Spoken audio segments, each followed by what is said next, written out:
Bonjour les yogis, c'est Valentine. Je suis au bord de l'eau, aux huîtres, avec Alexandre encore. Il me suit partout celui-là.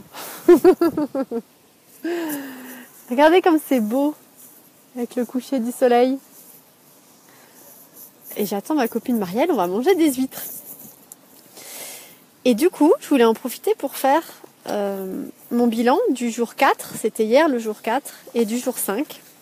Et je vais être concise cette fois-ci, je vais pas mettre 3 plombes à faire ça.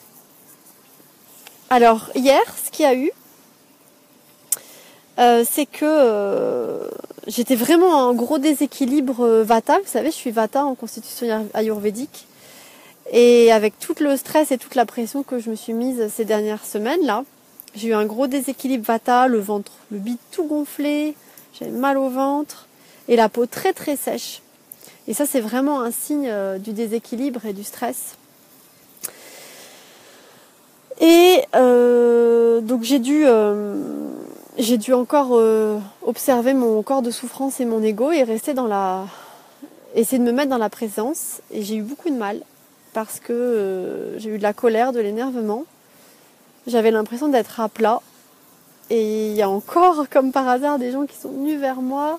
Et c'est ce que je veux parce que j'ai mis l'intention d'aider des gens avec la yoga thérapie et tout. Et c'est vraiment quelque chose que je sens au fond de moi que je veux faire.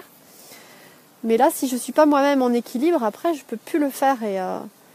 Et du coup, j'ai eu du mal à rester dans l'ouverture. Voilà. Donc, je me sentais épuisée. Au lieu de rentrer chez moi à 20h, je suis rentrée à 22h. Et du coup, j'ai pas pu aller au cinéma avec mon chéri alors qu'il avait prévu une petite soirée en amoureux et tout. Bref. Et pour finir, en fait, on a regardé le film Mes 8 chiens. Et j'ai entendu exactement le message que je voulais entendre. Et je voulais vous le partager, ça. Pour ceux qui ont vu le film, c'est vraiment ce qu'il me fallait. Je vous cite la fin du film. Au final, voici ce que j'ai appris. Il faut s'amuser, évidemment. Et, quand c'est possible, aider les gens qui en ont besoin. Lécher ce qu'on aime, parce que c'est un chien. Donc, lécher ce qu'on aime. Ne jamais regretter ce qu'on a fait.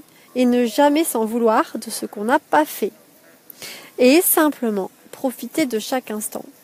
Profiter de chaque instant. C'est ça, la vie d'un chien.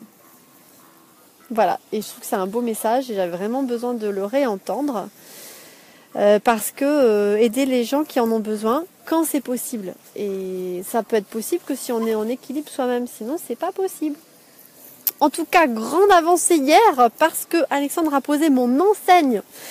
Et du coup, je vais poser quelques photos là, je l'ai pas encore fait. J'étais trop contente et là je me dis c'est une marche qui est montée, un pas qui se fait. Ça n'a pas été fait avant parce que ça fait 2 ans que je l'ai commandé. Donc vous pouvez voir un peu là l'importance que ça a pour moi. Et je me dis qu'il faut vraiment que du coup je mette à jour toute ma compta et tout. Je voudrais faire la vitrine pour donner envie aux gens de venir. Et là je pense qu'il y a de plus en plus de gens qui vont venir au studio parce que ça se voit beaucoup. Et en même temps c'est très bien, mais en même temps il va falloir assumer. Et du coup, aujourd'hui, j'ai décidé, comme j'étais en déséquilibre Vata hier, j'ai décidé de me capatiser. Alors je dis kappa et pas kapha, moi. Et du coup, m'enraciner, m'ancrer, enlever les peurs, enlever le stress. Et j'ai eu des bonnes discussions avec Alexandre aujourd'hui. Parce que du coup, je comprenais pas comment certaines personnes... pouvaient tirer la couverture à eux et pas se rendre compte. Vous voyez, je prends l'exemple de Alexandre, il expliquait quand il était en pension, voilà, tout le monde se ruait sur le pain et lui, il voulait pas prendre part à ça et donc il attendait et il récupérait que les miettes et c'est difficile de se positionner par rapport à ça parce que je dis oui, mais moi j'ai pas envie de rentrer dans ce jeu-là, j'ai pas envie d'aller me ruer pour aller avoir mon bout de pain et me faire passer avant les autres. Et d'un autre côté, si on laisse tout le monde passer avant soi, on n'a que les miettes et c'est cet équilibre-là que je dois trouver. C'est pas facile. Comment rester fidèle à ses valeurs et à ses convictions sans écraser les autres. Et comment aider les autres à être là, rester dans l'amour, dans l'ouverture du cœur, sans s'épuiser et sans s'oublier. Voilà. Et donc ça m'a vraiment fait mal au cœur en parlant de ça parce que c'est difficile, des fois je comprends pas. Et en fait je me suis rendu compte que du coup je me plaçais encore en victime parce que j'étais dans l'attente d'un comportement particulier d'autres personnes. Et c'est pas parce que moi je veux être dans le don de moi-même, peut-être que j'arrive à le faire, que tout le monde arrive à le faire ou tout le monde décide de l'être, et c'est pas forcément la juste solution. Parce que c'est pas forcément l'équilibre que de faire tout le temps passer les autres avant soi en fait. Et du coup j'ai l'impression que je me victimise encore en faisant ça, parce que du coup je fais passer tout le monde avant moi, et donc je prends pas la responsabilité moi-même de mon propre besoin, et de me respecter moi-même et de respecter ma dignité et mes besoins. Il y a Alexandre qui joue derrière là. Il est trop drôle. Et du coup, voilà. Donc ça a été une prise de conscience quand même. Et puis du coup, quand c'est pas ma maman qui est là, Mouti, pour me mettre des coups de pied au cul, c'est Alexandre. Donc je me prends toujours des coups de pied au cul. Il a dit t'as qu'à t'affirmer. Et parce que j'ai dit regarde le bide que j'ai un bide énorme, on dirait que je suis enceinte tellement j'ai du stress et de l'épuisement et tout. Il me dit écoute t'as le choix, soit tu t'affirmes, soit tu grossis, tu choisis. Et donc bref, du coup j'ai décidé que je voulais continuer de m'affirmer, poser mes limites.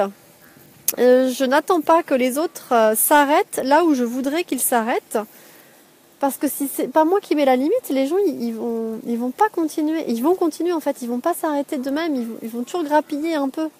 Quand je dis les gens, j'en fais partie aussi. C'est forcé quoi. Si on a quelqu'un de trop gentil en face de soi, on sait qu'on peut abuser en fait. Et on va aller abuser avec la personne trop gentille parce qu'on va pas avoir peur d'elle, et on va pas aller abuser avec la personne qui est ferme. Et je veux dire, ça fait un peu 16 ans que je suis prof dans l'éducation nationale et que j'essaie d'apprendre ça par rapport à mes élèves. Et voilà, j'ai encore du boulot, quoi. Voilà. Et donc, c'était ça. Je voulais partager ça avec vous. Et donc, je suis contente parce que j'ai bien bossé toute la journée et je me suis affirmée et j'ai repris ma place. Parce que j'ai pas à laisser ma place à d'autres, en fait. J'aurais tendance avec le yoga, à toujours vouloir avoir le cœur ouvert, à être dans la générosité, l'abondance et tout ça. Donner, oui, mais je me rends compte qu'il faut mettre ses limites, quoi. Voilà les yogis et les délicieux co-créateurs. Et maintenant, je vous laisse. Je vais dire au revoir à mon amoureux et puis je vais manger des huîtres avec ma copine. J'espère que vous avez passé une bonne journée, un bon défi pour ceux qui le font. J'espère que vous avez fait votre routine aujourd'hui. Et puis peut-être à demain et à ce week-end pour de nouvelles aventures de monde et fruits. Et en tout cas, ceux qui ont la même problématique que moi, affirmons-nous. Il y en a marre. Voilà barre. Namasté.